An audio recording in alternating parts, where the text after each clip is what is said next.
Hello, it's time for another exciting episode of Drug-Induced Rambling, where I'm making filler content because my health issues are causing delays in projects, so painkillers and talk about whatever so a video can be uploaded today. Yay! Let's talk about consent. The idea of consent, that a person can consent to something, is based on choice. That choice is a freedom you have. But I'd argue if the information you'd base a choice on has been manipulated to direct the choice a certain way, then that's not really freedom.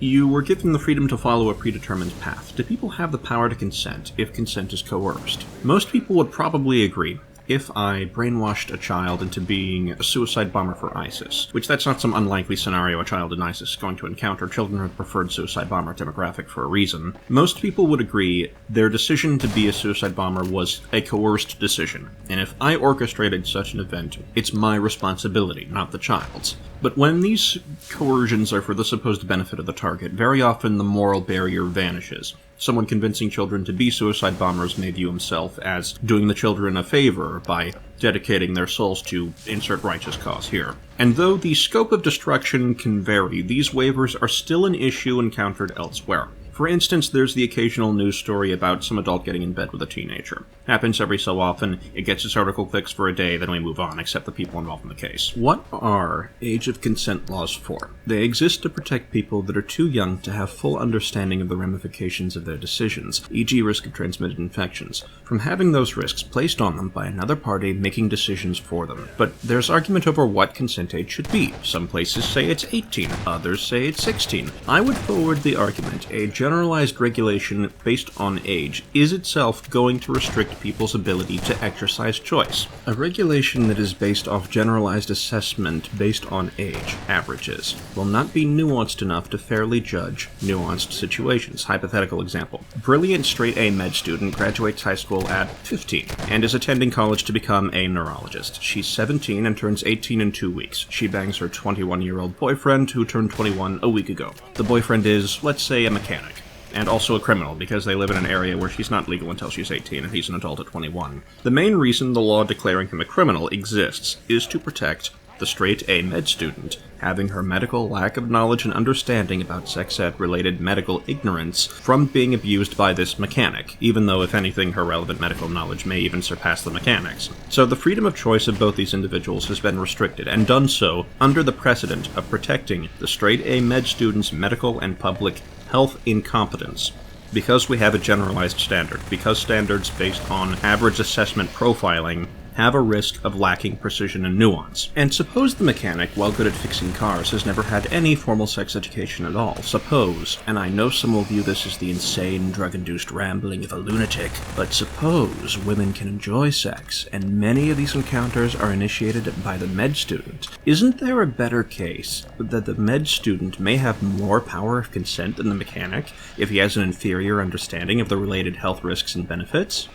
So what do we do? How do we fix this? We can't simply not have any standards at all and allow slavery and selling toddlers in stalls at the grocery store to any fetishist that wanders by. But maybe we could structure the laws better around people's freedom of choice, specifically the information needed to have the freedom, by making the system more meritocratic. When I was in high school, we didn't receive medically accurate education. I had a Christian biology course, at one point had the offer of obtaining CPR certification. There was no credit or incentive to do so, but there was persecution risk for declaring man better than God and playing God by deciding who lives and dies by obtaining CPR certification, though I held a different view, that helping others was something of an obligation. That apparently contributed to the case that I was a possible homosexual and my near expulsion from the school. I reference this to highlight many people don't even receive the information they'd need to give informed consent. And if they can't make a properly informed decision, then I'd argue their freedom to make choices has been reduced. That's not magically changed the hour they turn 18. Suppose, for example, to address this, basic medical was included as part of primary education in middle school and high school as, let's say, applied mathematics. Relevant information involving sex ed, CPR, why mixing up blood type, transfusions is a bad idea, how much you'll need to give a person, etc. The goal being to make sure citizens are properly educated to deal with the pressures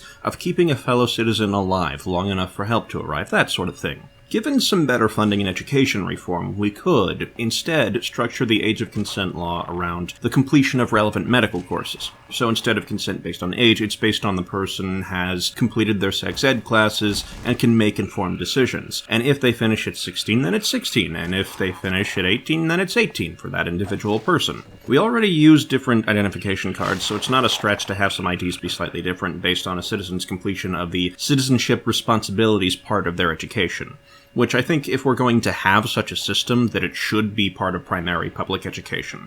I view citizenship and things like the ability to vote not really to be rights, but more like responsibilities. Not to say I believe a person has some sort of moral obligation to vote on subjects they don't care about. What I mean by that is, personally, I don't think very many rights exist, since if they can vanish or be abused, then that freedom was an illusion, not a reality. If the right isn't enforced, then it's not real, it's a fantasy right.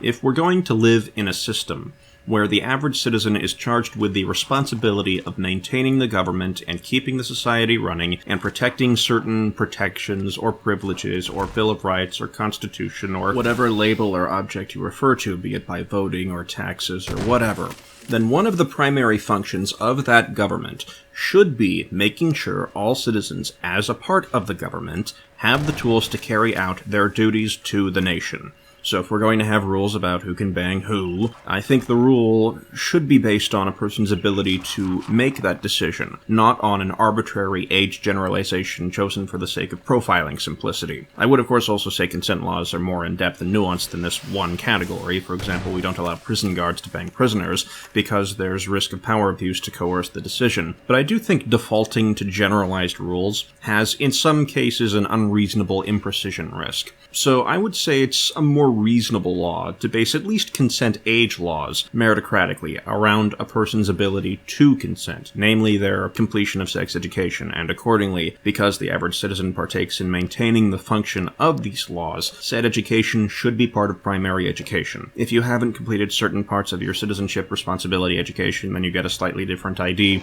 indicating such to help protect not just the poor 21-year-old from the horny teenager, but also from someone incompetent being charged with, say, injecting blood for a transfusion into someone to buy time for an ambulance to arrive whom might otherwise malpractice. I would argue such a system would be more fair, or at least as fair as we can realistically make such a system. Such an ideology puts me at odds with a lot of people, but hopefully the painkillers I'm on haven't obfuscated my point too much. Thank you for listening to my rambling. Insert end of video pandering here, blah blah, Patreon, blah blah, and I'll see you next time. Later, YouTube.